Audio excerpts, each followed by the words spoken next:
यस्मान्नो द्विजते लोको लोकान्नो द्विजते च यः हर्षामर्षभयोद्वेगैः मुक्तो यः स च मे प्रियः अनपेक्षः शुचिर्दक्ष उदासीनो गतव्यथः सर्वारम्भपरित्यागी यो मद्भक्तः स मे प्रियः.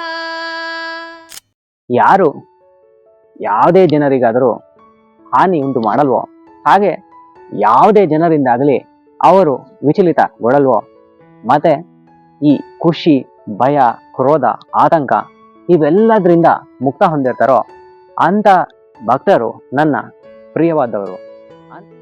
ಯಾರು ಎಲ್ಲ ಆಸೆ ಆಕಾಂಕ್ಷೆಗಳನ್ನೆಲ್ಲ ಬಿಟ್ಟು ಶುದ್ಧತೆಯಿಂದ ಯಾವುದೇ ಕೆಲಸ ಮಾಡಿದ್ರು ಅದರಲ್ಲಿ ಕೌಶಲ್ಯವನ್ನ ತೋರಿಸುತ್ತಾ, ಅಂದ್ರೆ ಸ್ಕಿಲ್ಫುಲ್ ಆಗಿ ಇದ್ದು, ಯಾವುದೇ ರೀತಿಯಾದ ಯೋಚನೆಗಳಿಲ್ಲದೆ ಎಲ್ಲ ರೀತಿಯಾದಂತಹ ಆತಂಕಗಳಿಂದ ಬಂಧಮುಕ್ತನಾಗಿ ಅವನು ಎಲ್ಲವನ್ನು ತ್ಯಾಗ ಮಾಡುವಂತವನಾಗಿದ್ರೆ ಅವನು ನನಗೆ ಬಹು ಪ್ರಿಯವಾದವನು ಅಂತ ಇಲ್ಲಿ ಭಗವಂತ ಹೇಳ್ತಾರೆ.